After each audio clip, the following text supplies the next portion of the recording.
Hey everybody, this is Roberto Blake of RobertoBlake.com, helping you create something awesome today with my special guest, the one and only Sal Cincotta. Thanks for having me, my friend. It is great to be here with you. We're at Shutterfest. This is an event that you put on, but for those in my audience who don't know, and this man is tremendous. He's a tremendous photographer, a tremendous creative entrepreneur. Why don't you tell everybody a little bit about your story, the shorthand version? Well, you are too kind, thank you.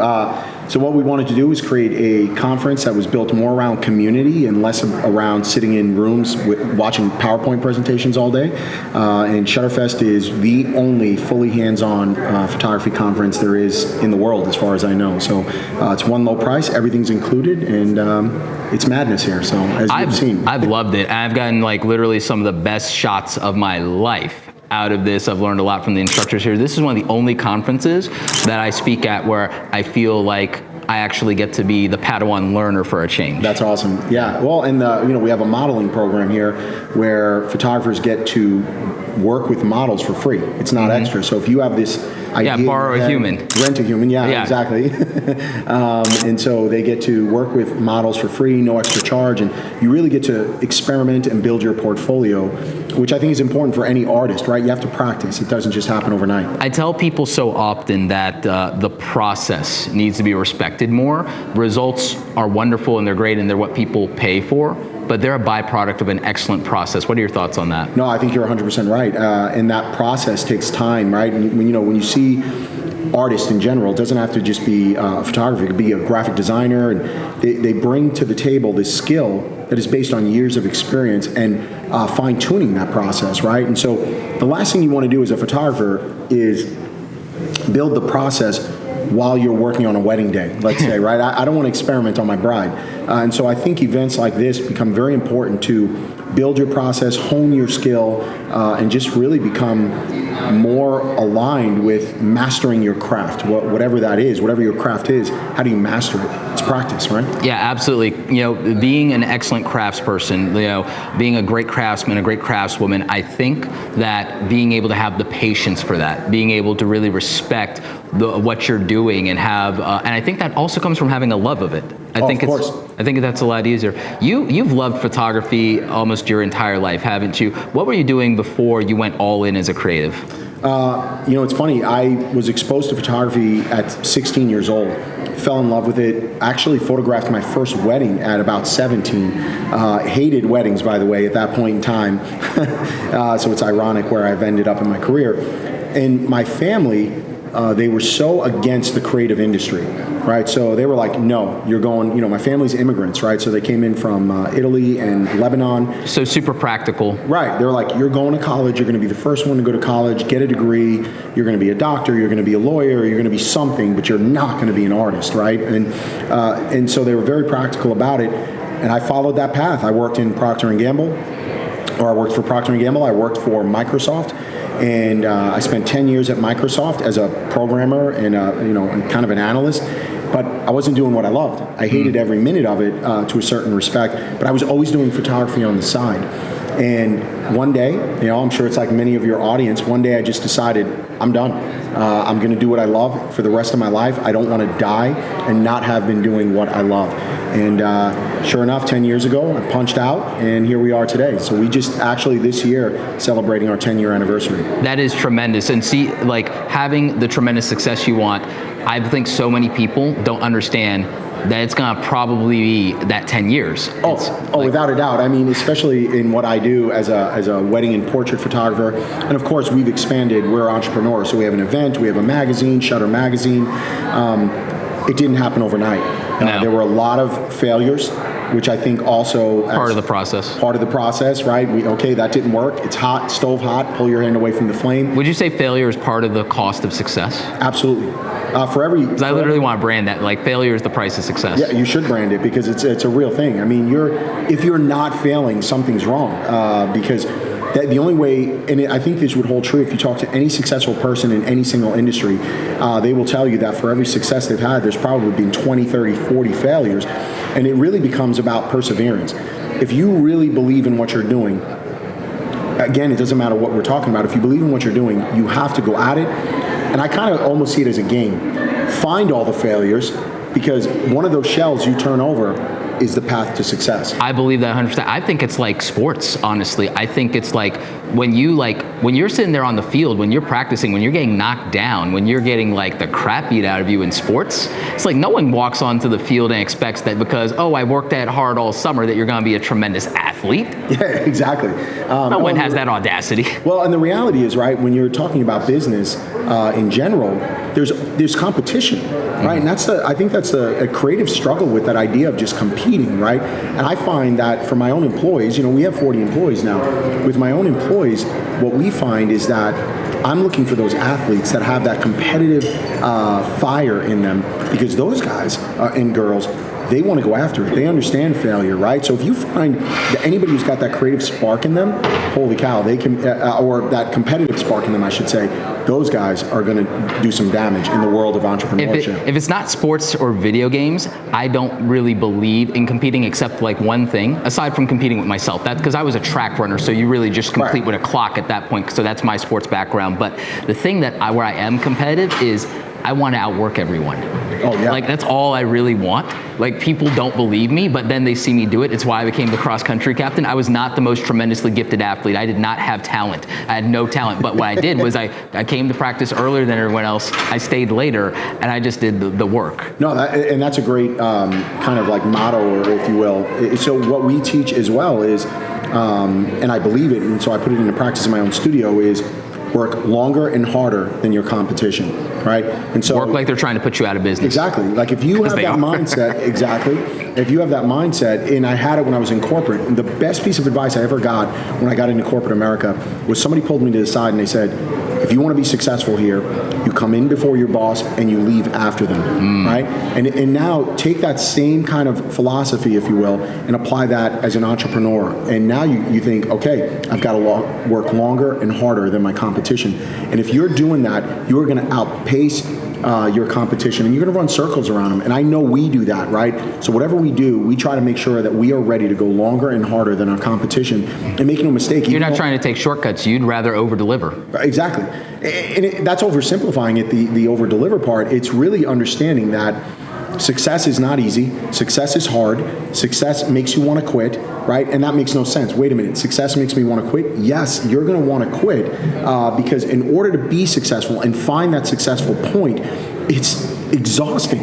Yeah. And what I find solace in, if you will, is when I get to that point of exhaustion, I know I'm almost there. When I get to that point that I want to quit, one away. Yeah. One away. That's my mindset. So anytime I get to that point, and now I'm trying to train my team to think that way as well. When you feel like you're on the bottom, realize we are almost there. Don't quit. Push harder. That's what running and track was. I didn't go to my limit. I always exceeded it. I always exceeded literally physical exhaustion and physical breakdown fatigue. Because at the back end of that, that's where the runner's high is. Right. And that's all we want. That's a great analogy. Yeah, I'm not a runner, but I get what you're saying. And it is truly the same thing in business. And, if creatives want to reach their pinnacle, their success, and they want to just be comfortable, they're not pushing. Comfort kills creativity. Comfort's where things go to die. Exactly right. It doesn't matter if we're talking big business or we're talking like on a creative level. And so you've got to understand, push yourself, everyone out there, for me as well, my team, I'm pushing them to find their limit and be uncomfortable. When I was at Microsoft, the one thing they taught us a lot of things. Things that resonate with me though were the only constant is change. Yes. And in the world of creativity, if you're chaos. Exactly, it's chaos. You've got to embrace it. And then the next thing that I've constantly lived by and served as a motto is just be uncomfortable. Yes. And if you're not uncomfortable, that means you're not learning. That means you're not growing, and that's going to be reflective in your career. They talk and about in your business. they talk about growing pains, and that's like literally a physical phenomenon that happens and everything. I believe in entrepreneurship. I believe in creative growth. I believe that if it's not a painful process, it's not happening. Right. No, that's exactly right. I wake up. Guys.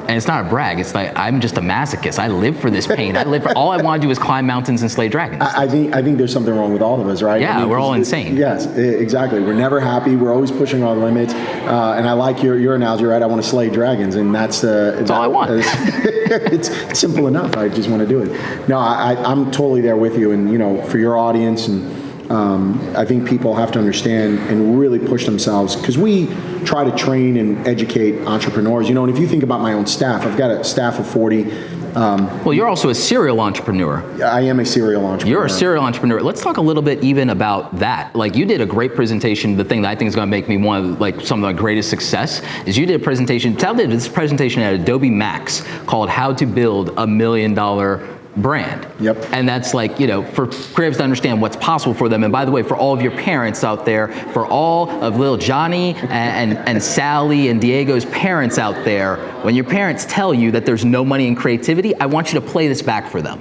So like, let's talk a little bit of that, because you're a serial entrepreneur. You launched, I believe, what is it, 4 or 5 different business ventures now? We have 8. Oh, 8. Jesus.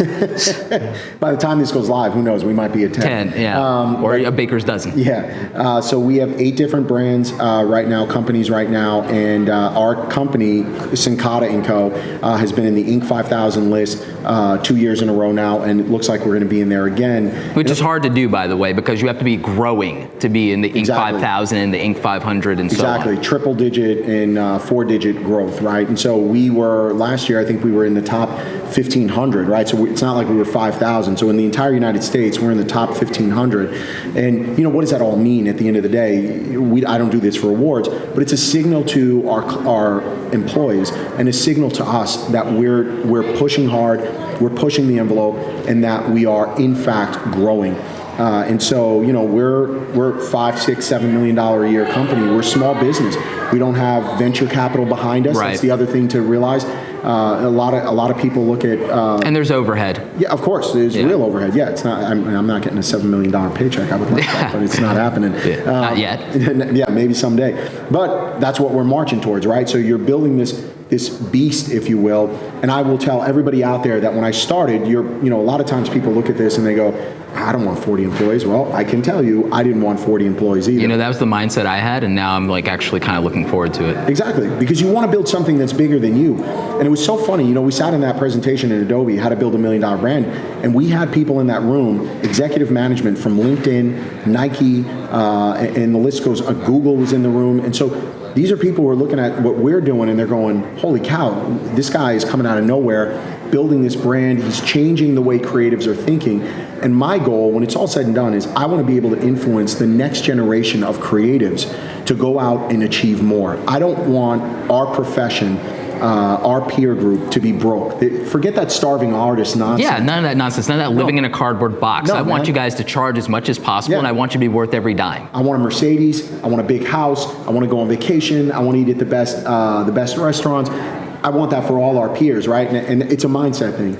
And you see that all too often where they're convincing themselves that, well, no, there's no money in the field of creative. And then they try to convince themselves that there's a nobility in poverty. Yeah, I don't understand the badge of the starving artist and everything like that. I want to take that mentality. This is the thing that's aggressive about me, is like when I hear that, I want to take that idea, I want to walk it to the bathroom, turn on the tub, hold it underwater, and wait patiently. Like, really, this is the part of me that's not a good guy. This is the part of me that's not noble. There are things that I'm very aggressive about, and that's one of them. Yeah, and I agree with you on that, because I'm trying to live that life and walk that line, and I don't think it's a zero-sum game, meaning my success doesn't come at your failure. Exactly. And so I think we can all be successful. The abundance mentality, there's enough work to be done. All ships rise, right? And I think that has to be the mentality for all of the creatives out there, and just align yourself with people, right? Like yourself, like myself, who are giving back to the community, who want to see our community go to that next level. Surround yourself with them, right? It's very hard to get a mentorship program in these days.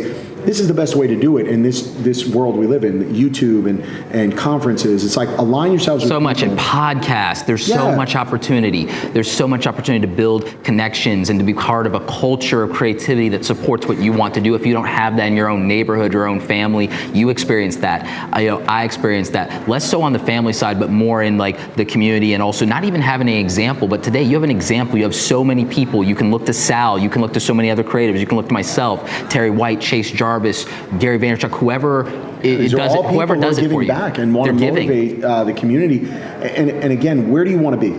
You have to ask yourself, where do you want to be? You know, this morning in my talk here, I'm asking people, where is your flag? How much money do you want to make? Whether it's, and what is your flag? Your flag might not be money oriented. Your flag could be, It might be some legacy goal. whatever it is, more time with family. I want to travel the world, right? What is your flag that you're chasing?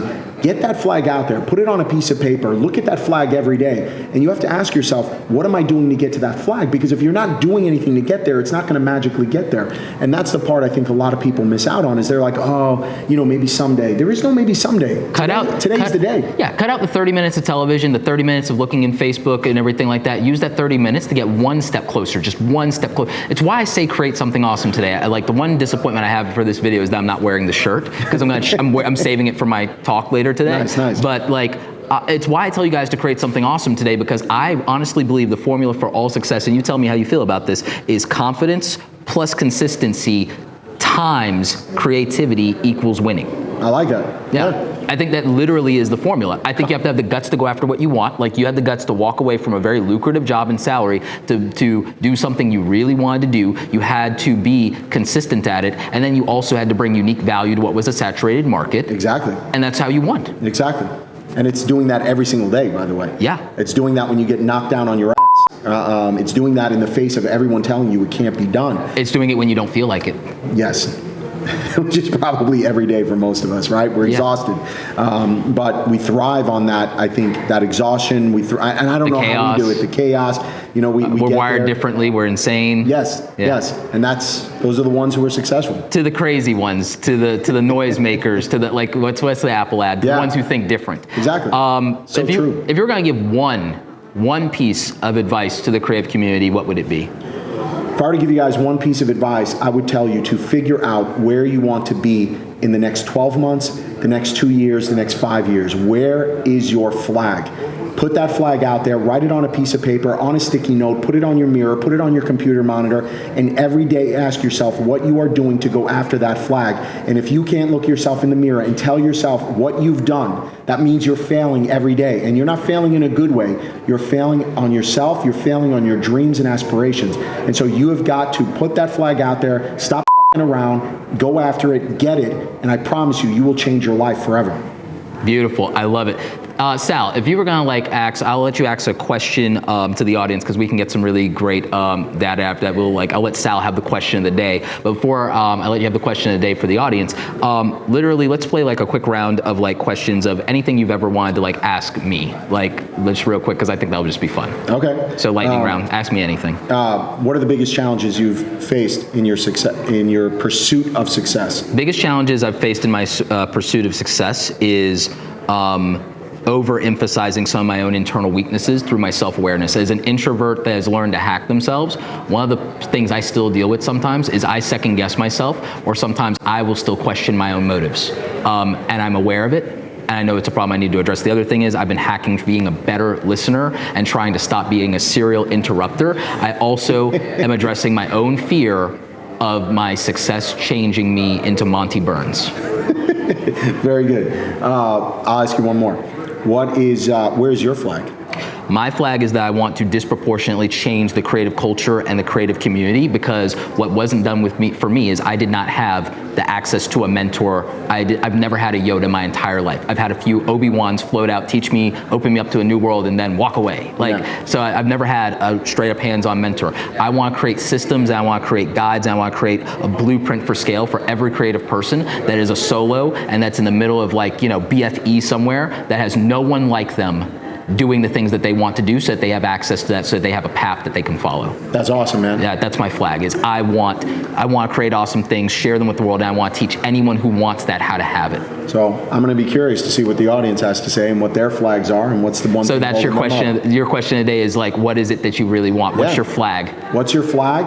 What's holding you up from getting there? I want to know. All right, so leave that in the comment section. Sal, thank you so much for the time. Thank you for everything you've done. Thank you for inviting me to this tremendous conference, and I've made some great connections. It's been great connecting with you. Guys, more than anything, go out there and create something awesome today. Who knows, maybe you build $1 million brand. Take care.